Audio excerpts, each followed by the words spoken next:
Alors, ce déclin relatif de la production sur la Nouvelle-France contraste assez fortement avec la période antérieure, avec la période qui précède la Révolution tranquille.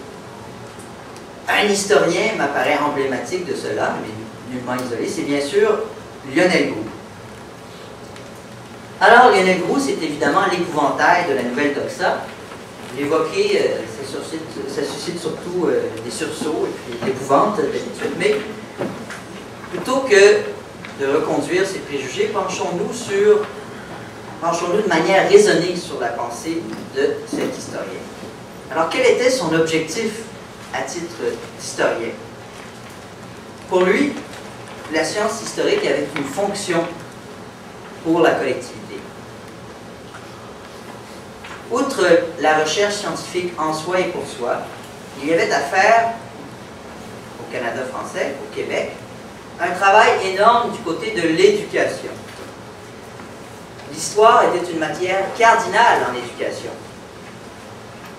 Et Lionel Groulx a commencé sa carrière universitaire justement en voulant remédier aux lacunes des manuels scolaires et de l'enseignement en histoire au Québec.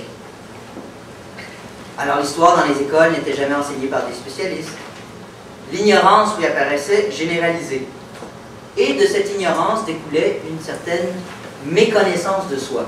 Alors là, il est permis de faire certains parallèles, je crois, entre l'époque décrite par Lionel Groulx comme ça, de 1900-1910, et celle d'aujourd'hui où on produit des enseignants de l'univers social qui n'ont plus de bac en histoire, qui ne connaissent généralement pas grand-chose à l'histoire, et qui doivent enseigner l'histoire en fonction d'un programme qui distille essentiellement l'ignorance sur notre passé. Et il en découle, chez les étudiants québécois aujourd'hui, les élèves québécois, une certaine confusion, une certaine méconnaissance de soi.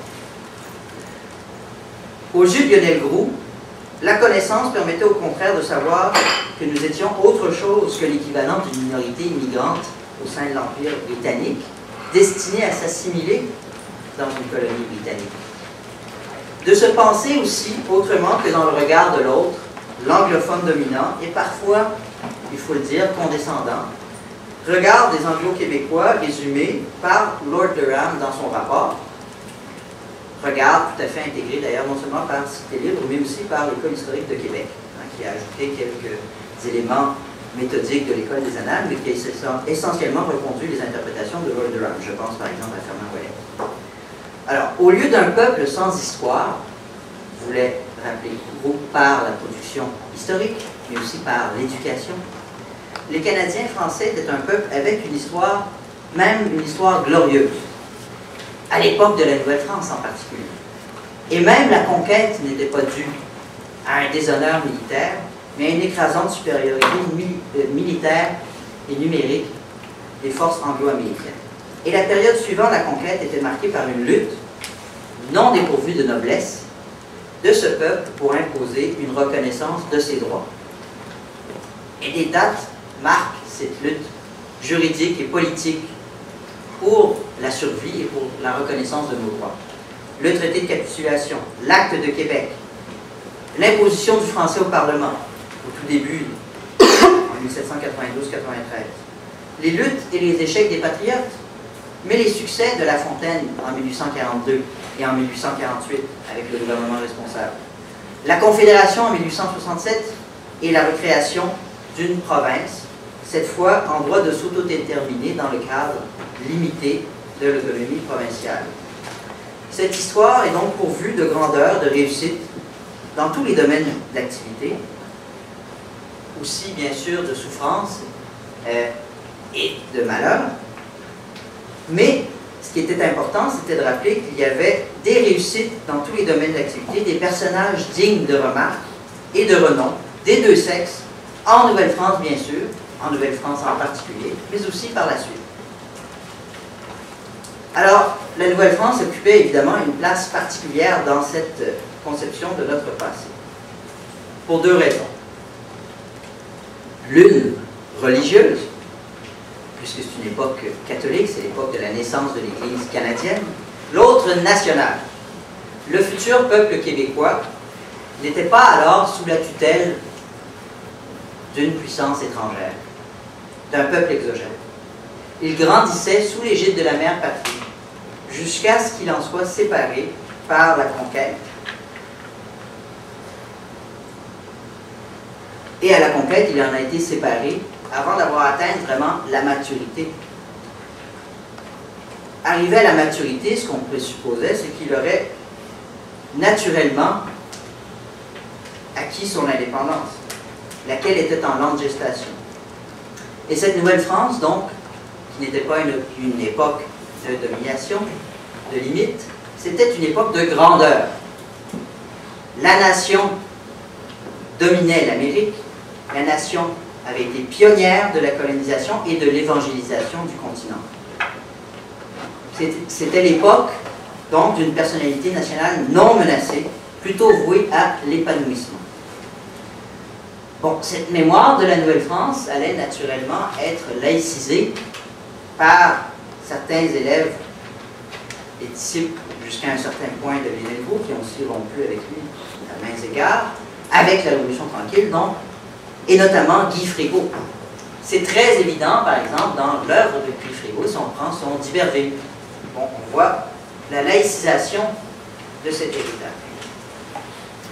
Par la suite, en revanche, il y a eu rupture radicale.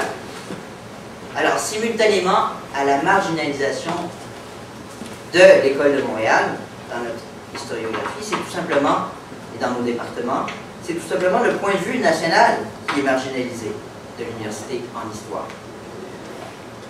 Le point de vue loyaliste, en revanche, ne l'est pas. À mon avis, bon, l'École de Québec a une certaine descendance, ça c'est patent, mais l'école sociale qui domine écarte en fait le point de vue national. C'est la micro-spécialité qui prédomine, micro-spécialité qui ne permet presque jamais de faire le lien avec un point de vue plus général. Et en ce qui concerne la Nouvelle-France, cette rupture se manifeste de plusieurs façons. Il y a eu d'abord la déconstruction, comme l'a évoqué Éric Bédard. Beaucoup des héros, donc beaucoup d'héroïnes de la Nouvelle-France, sont des religieux. Alors il s'agissait bien sûr de déboulonner ces statuts, et surtout pour les hommes religieux.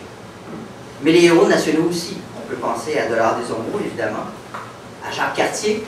Trudel a écrit sur Jacques Cartier, Jean Talon, Frontenac, Vaudreuil, et j'en passe. Même, Samuel de Champlain, on a essayé de le faire. Je crois qu'on a quand même un peu moins réussi, puisque c'est ce qu'on a voulu faire, mais c'est un de ceux qui surnage le mieux.